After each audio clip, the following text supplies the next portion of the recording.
नमस्कार, मी गायत्री पिसेकर तरे. जय महाराष्ट्रच्या चाचण्या अनेक उपचार एक या विशेष बातमीपत्रामध्ये आपल्या सगळ्यांचं स्वागत. मंडळी, सध्या कोरोनाचा प्रादुर्भाव झपाट्याने वाढतोय. राज्यासह देशात कोरोनाची तिसरी लाट येते की काय अशी परिस्थिती निर्माण झाली आहे. काही जाणकार तर देश तिसऱ्या लाटेच्या उंबरठ्यावरती असल्याचं मानतायत. मात्र अशा वेळेस अनेक प्रश्न मनामध्ये उपस्थित होतात. आधीच या कोरोनामुळे देशाची आर्थिक घडी बऱ्यापैकी विस्कटली आहे. त्यामध्ये पुन्हा गेल्या आठवड्याभरापासून कोरोनानं कहर सुरू केलाय. आधी कोरोना, मग ओमायक्रॉन, मग डेल्मायक्रॉन, त्यानंतर फ्लोरोना, अनेक व्हेरिएंट्स, परिणामी चाचण्याही अनेक. त्यामुळेच या सगळ्यांना तोंड देण्यासाठी एकच उपचार पद्धती योग्य आहे किंवा नाही या संदर्भात चर्चा करण्यासाठी आपल्यासोबत दोन आरोग्य तज्ञ जोडले गेलेले आहेत. आपण या दोघांचंही स्वागत करूयात. आपल्यासोबत आहेत डॉक्टर अविनाश भोंडवे आणि डॉक्टर अमोल अन्नदाते. मी दोन्ही डॉक्टरांचं स्वागत करते पुन्हा एकदा आणि तुम्हाला प्रश्न विचारू इच्छिते. वेगानं संसर्ग वाढ होत असताना विविध प्रकारच्या चाचण्या केल्या जातात.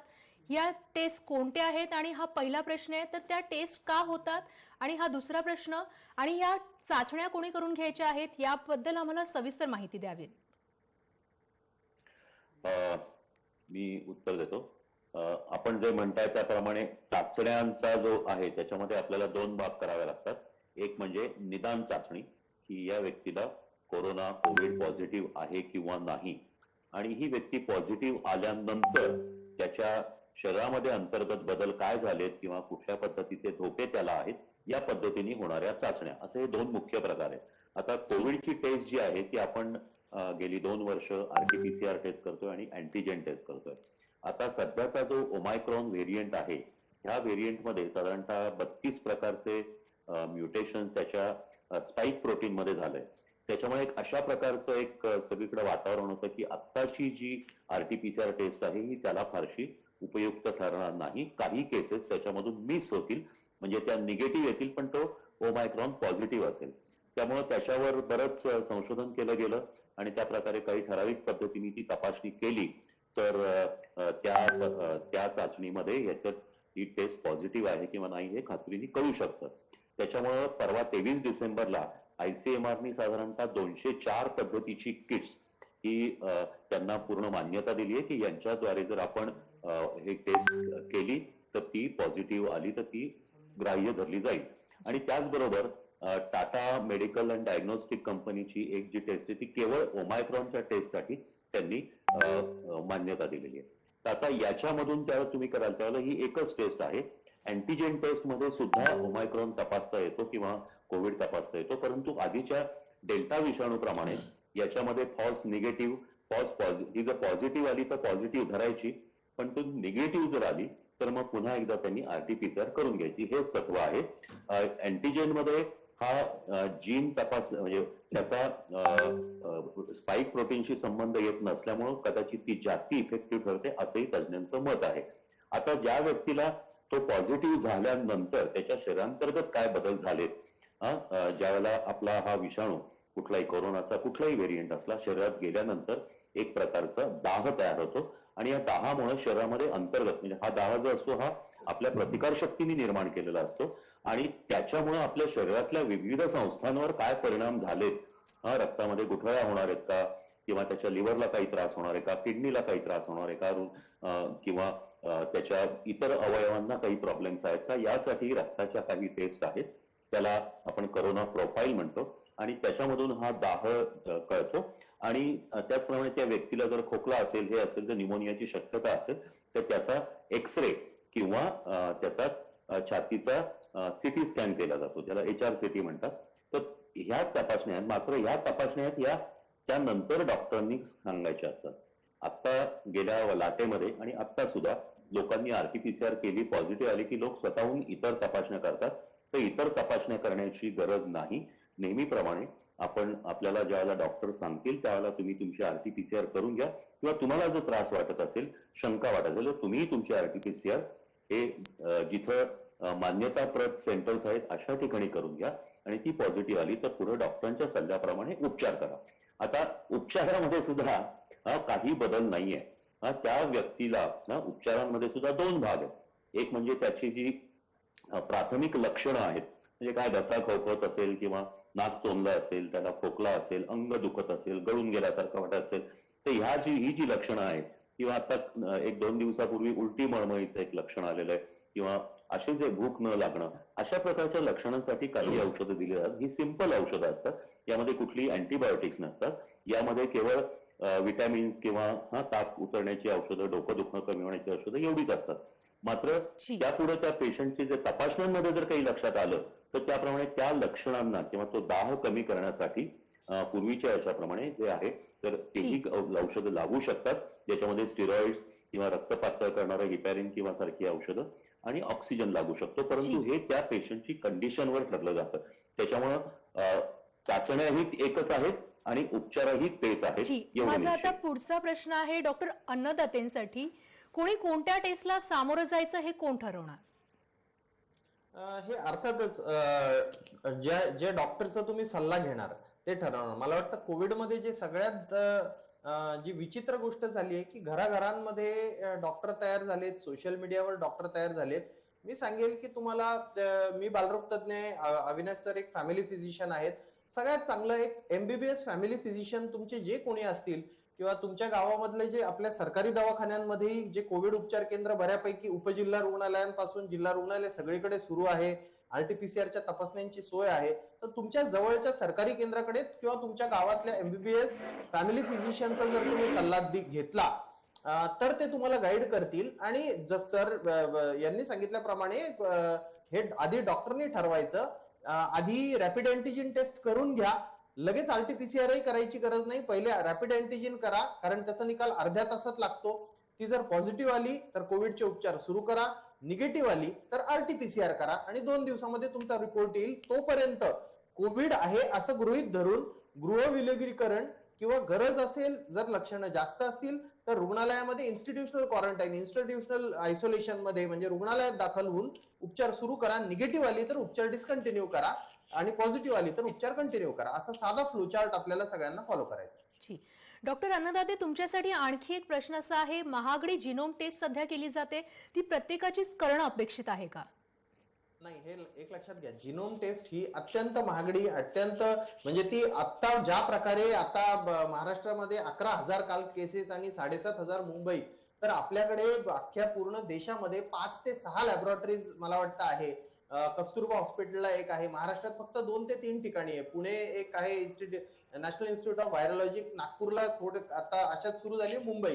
तर अख्ख्या राज्यामध्ये प्रत्येकाची जीन सिक्वेन्सिंग करणं आवश्यक नाहीये, गरजेचंही नाहीये.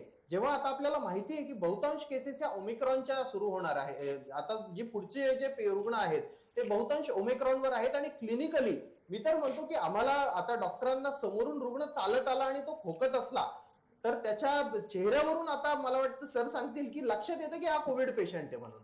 तर कारण त्याचं संपर्काची हिस्ट्री असते. क्लिनिकल एक लक्षात ठेवा, तपासण्या आणि हे गोष्ट सगळे सपोर्टिव्ह असतात. जीन सिक्वेन्सिंगच्या टेन्शन आणि त्याच्या भानगडीमध्ये सर्वसामान्य माणसांनी पडू नये.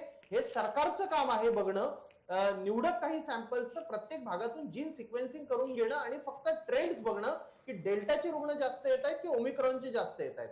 तर त्याच्यामुळे हे शासनाचं काम आहे. सर्वसामान्यांनी जीन सिक्वेन्सिंग या शब्दापासून लांब राहिलेलं चांगलं. जी, डॉक्टर बोडवे, मी तुमच्याकडे येते. अनेक ठिकाणी डॉक्टर दबाव आणतात जिनोम टेस्ट करण्यासाठी, हे योग्य आहे का आणि यावरती IMA काय पुढे निर्णय घेऊ शकतं?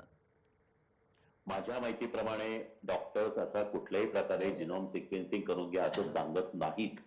जे सांगत असतील ते निश्चितच काहीतरी गैरसमज दिसतोय किंवा मला माझ्या माहितीप्रमाणे रुग्णांचा कदाचित हे असेल की बघून घ्या बरं का. यामध्ये डॉक्टरांचा कधीही असा दबाव नसतो आणि इंडियन मेडिकल असोसिएशनने काय किंवा सर्वच डॉक्टरांच्या असोसिएशन्सनी आणि सर्वच डॉक्टरांनी हे पूर्णपणे मान्य केलेलं आहे की जिनोम सिक्वेन्सिंगची आता गरज नाही. ज्या वेळेला लाट येते, सुरुवातीला साथ सुरू होते, त्यावेळेलाच फक्त या गोष्टी आपण बघत असतो. त्यानंतरच्या काळात ज्या वेळेला एकदा सुरुवातीला खरोखर किती नवीन व्हेरियंट आहेत हे बघण्यासाठी केलं जातं आणि मुख्यत्वे हे गव्हर्नमेंट कडून केलं जातं. ज्या वेळेला आता लक्षात आलं की आता मॅक्झिमम व्हेरियंट किंवा विषाणू हे ओमायक्रॉनचे आहेत म्हणल्यानंतर आता परत तो ओमायक्रॉन आहे का हे करायची गरज नाही. आणि मुख्य एकदा टेस्ट झाल्यानंतर त्याचा उपचार पुढचा तोच आहे. वाघ म्हणलं तरी खातो, वाघोबा म्हणलं तरी खातो असं म्हणल्यानंतर आपण काही वेगळी टेस्ट करायची गरज नाही. त्याच्यामुळं जे कुणी रुग्ण आज हे कोणी जे लोक हे ऐकत असतील त्यांना आम्ही अगदी निश्चित विनंती करू की स्वतःहून तुम्ही ह्या गोष्टी ठरवू नका. या गोष्टी शासनातर्फे केल्या जातात. ठराविक याच्यामध्ये त्यांची सॅम्पल्स घेऊन जिनोम सिक्वेन्सिंग केलं जातं, पण ते तुम्ही स्वतःहून ठरवायचं नाही. जी, मी दोन्ही डॉक्टरांना विनंती करते, तुम्ही आमच्यासोबत असेच जोडलेले राहा. लसीकरणासंदर्भात काही तपशील आम्ही जय महाराष्ट्राच्या प्रेक्षकांना दाखवू इच्छितो, तो पाहूया.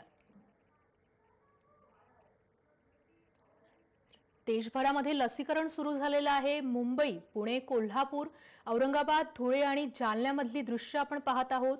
15 ते 18 वर्ष वयोगटातील मुलांचं लसीकरण केलं जात आहे. ॲप तसेच ऑनलाईन आणि ऑफलाईन दोन्ही पद्धतीनं नोंदणी करून मुलांचं लसीकरण केलं जात आहे. राज्यामध्येही लसीकरण सुरू झालेलं आहे. 15 ते 18 वर्ष वयोगटातील मुलांचं लसीकरणाला सुरुवात झाली आहे. आजपासूनच या लसीकरणाला सुरुवात झाली आहे. शासनातर्फे आवाहन केलं जातंय, नागरिकांनी ऑनलाईन आणि ऑफलाईन दोन्ही पद्धतीनं नोंदणी करून हे लसीकरण करून घेऊ शकतात. कोरोनाचा संभाव्य धोका लक्षात घेता लसीकरण करणं हे प्रत्येकानेच लसीकरण करून घेणं गरजेचं आहे.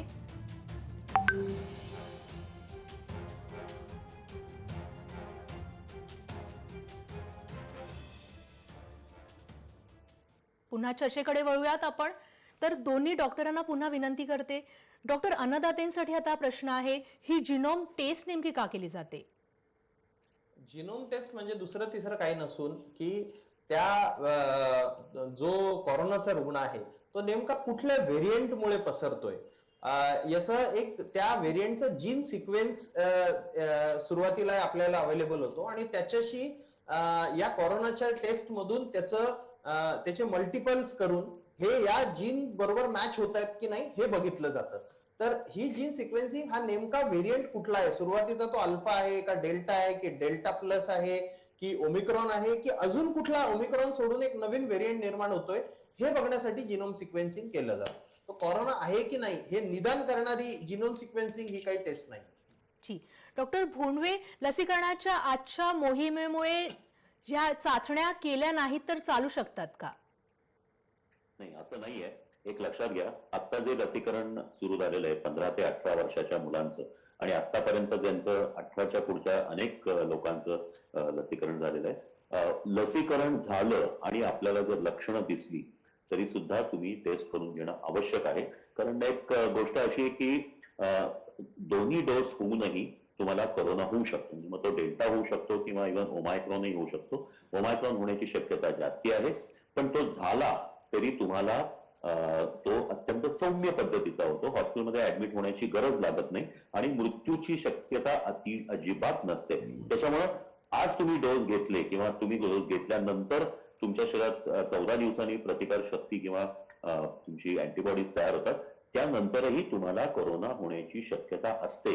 त्यामुळे सांगायची गोष्ट अशी की आता जे लसीकरण आहे हे कोरोना होऊ नये म्हणून असं नाहीये, तर करोनापासून होणारे दुष्परिणाम किंवा करोनापासून आपला जीव जो धोक्यात पडतो त्याच्यापासून वाचण्यासाठी आहे. त्याच्यामुळं डोस घेतल्यानंतर केवळ त्रास झाला तर टेस्टच नव्हे, तर डोस घेतल्यानंतर कोविड अप्रोप्रिएट बिहेवियर जे आहे, विशेषतः आपल्याला मास्क वापरणं, गर्दी टाळणं, हात स्वच्छ धुणं, या सगळ्या गोष्टी आपल्याला आधी सारख्याच सगळ्यांनी पाळायच्या आहेत, हे मुख्य लक्षात ठेवा. डॉक्टर भोंडवे, पुण्यामध्ये लसीकरण केलं जात आहे, त्यातल्या 90% चाचण्या या पॉझिटिव्ह येत आहेत, असं का होत आहे? आता असं आहे की आत्ताचा जो विषाणू आहे, हा आत्ताचा व्हेरियंट जो आहे हा ओमायक्रॉन आहे आणि हा ओमायक्रॉन सांगतात 3 ते 5 पटीने, तर 5 पटीने डेल्टापेक्षा जास्ती पसरतोय. त्याच्यामुळे आत्ताच्या दिवसामध्ये आपण जर पाहिलं तर दोन गोष्टी सांगतो मी. एक तर आता ओमायक्रॉनचा भारतामध्ये प्रसार झालेला आहे, हा दुसरा टप्पा आहे.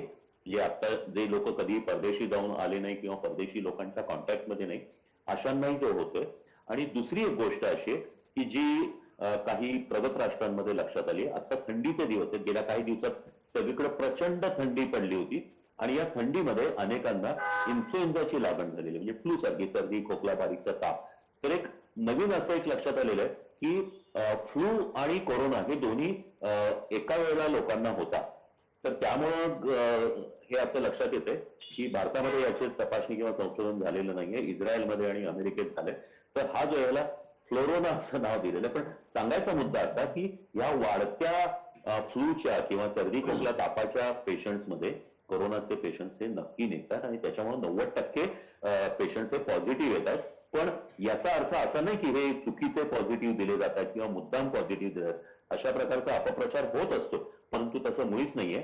आता जे जे कोणी पॉझिटिव्ह आले ते अतिशय सौम्य लक्षणं आहेत, त्यांना होम आयसोलेशन मध्ये ते बरे होत आहेत आणि जे कोणी ज्यांना रिस्क फॅक्टर्स आहेत, कोमॉर्बिड कंडिशन्स आहेत किंवा ज्यांचं वय जास्ती आहे अशांना हॉस्पिटलमध्ये ऍडमिट केल्यानंतर आत्ताची जी प्रचलित औषधं आहेत, मॉल्न्युपिराविर आहे किंवा अँटीबॉडी कॉकटेल आहे, ते दिल्यानंतर हे लोक 3 ते 5 दिवसात पूर्ण व्यवस्थित बरे होतात. त्यानंतर त्यांना घरी जाऊन आपल्याला होम क्वारंटाईन करावं लागतं. त्याच्यामुळे 90% पॉझिटिव्ह निघतात, या बातमीने घाबरायचंही कारण नाही आणि आपल्याला टेस्ट केली म्हणजे आपण नक्की पॉझिटिव्ह येणार, मग कशाला करा असाही विचार करायचा नाही. जी जी राज्यामध्ये रुग्णवाढ वाढतच आहे, संख्या वाढते कोरोनाची. 90% या केसेस मुंबईमधल्या आहेत, तर मुंबईमध्ये कोरोना का वाढावा? डॉक्टर अन्नदाते, तुम्ही उत्तर द्यावं. एक लक्षात घ्या, मुंबई एकतर मुंबई हे शहर म्हणजे राज्य आपल्या देश पातळीवर आणि आंतरराष्ट्रीय पातळीवर आपल्याला माहिती आहे की आंतरराष्ट्रीय विमानतळ किंवा जे डोमेस्टिक एअरपोर्ट आहे हे सगळ्यात जास्त विमानांची आवक जावक असलेलं आणि जास्त दळणवळण असलेलं आपण म्हणतो आर्थिक राजधानी असं आहे. आणि साहजिकच देशभरातून आणि जगभरातून येणाऱ्या लोकांची दुसरं एक आवक जावक असल्यामुळे तिथे इन्फेक्शन सगळ्यात आधी येतं आणि सगळ्यात जास्त पसरतं.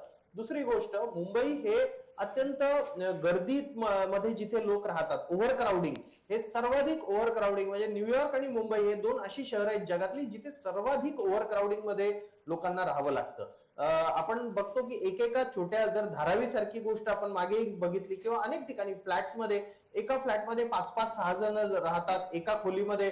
कॉमन टॉयलेट्स वापरण्याचं प्रमाण, सगळ्यात महत्वाचं, कॉमन टॉयलेट्स वापरण्याचं प्रमाण हे मुंबईमध्ये मला वाटतं सर्वाधिक असावं. जी शेवटचा प्रश्न मी आता विचारते. आत्ताच्या नव्या संसर्गादरम्यान दुसऱ्या बाजूला लोकांना सर्दी, पडसं, ताप, खोकला अनुभवायला येतो. अशा वेळेला आपल्याला साधारण ताप आहे की कोरोनाचा संसर्ग, हे कसं ओळखावं? डॉक्टर भोंडवेजी, तुम्ही उत्तर द्यावा. आणि डॉक्टर अन्नदाते, तुम्हाला विनंती करते, तुम्ही प्रेक्षकांना, जय महाराष्ट्राच्या प्रेक्षकांना स्वतःची काळजी घेण्याचं आवाहन करावं. आपण जे म्हणलात की ओमायक्रॉन, आपल्याला सर्दी खोकला झालाय तर ओमायक्रॉन आहे का साधा सर्दी खोकला आहे हे कसं ओळखायचं? एक लक्षात घ्या, लक्षणांवरून काही गोष्टी आपण समजू शकतो की सर्दी होते, नाकातून पाणी वाहतं, घसा दुखतो, ताप येतो. हे साधारणतः ही फ्लूची लक्षणं आहेत किंवा आपल्या सर्दी खोकल्याची लक्षणं आहेत. हे तुमच्या शरीरामध्ये संसर्ग झाल्यानंतर पहिल्या 4 दिवसात लक्षात येतात. आणि ओमायक्रॉनची विशेष लक्षणे, त्याच्यामध्ये नाकातून सर्दी वाहत नाही, त्याच्यामध्ये तुम्हाला घसा खवखवतो, डोकं दुखतं, अंग गळून जातं आणि आता नव्याने सांगितल्याप्रमाणे उलटी, मळमळ किंवा असे काही त्रास होतात. त्यामुळं तुम्ही एक गोष्ट महत्वाची लक्षात घ्या की तुम्हाला ओमायक्रॉन आहे का साधा सर्दी खोकला आहे, तुम्ही डॉक्टरांकडे गेल्याशिवाय त्या गोष्टीचं निदान होणार नाही. आणि डॉक्टर तुम्हाला ज्यावेळेला RT-PCR सांगतील त्यातूनच ते निदान होईल. नुसतं वरून चेहरा पाहून हस्तसामुद्रिक बघितल्यासारखं हे नाही. लक्षणांचा संशय जरूर येऊ शकतो आणि तो आलेला संशय 90%, 95% बरोबर ठरू शकतो अनुभवाच्या साह्याने, परंतु खात्री करून घेण्यासाठी आपल्याला टेस्ट करून घेणंच आवश्यक आहे. आपण जे आता म्हणाला तर त्यामध्ये एक आता अमोल अन्नदातेंनी जे सांगितलं मुंबईमध्ये, त्यामध्ये मी फक्त एक गोष्ट ऍड करू इच्छितो की मुंबईमध्ये अधिक रुग्ण निघण्याचं कारण असे की मुंबई महानगरपालिका आणि मुंबईमधले वैद्यकीय समाज जो आहे ते जास्तीत जास्त टेस्टिंग करणं आणि जास्तीत जास्त कॉन्टॅक्ट ट्रेसिंग करतात, त्यांच्यामुळे त्याच्यामध्ये तिथे जास्ती पेशंट निघतात. जी बातमीपत्रामध्ये आपल्याला थांबावं लागते. डॉक्टर अविनाश भोंडवे आणि डॉक्टर अमोल अन्नदाते, तुम्ही केलेल्या सविस्तर विश्लेषणासाठी, चर्चेसाठी खूप खूप धन्यवाद.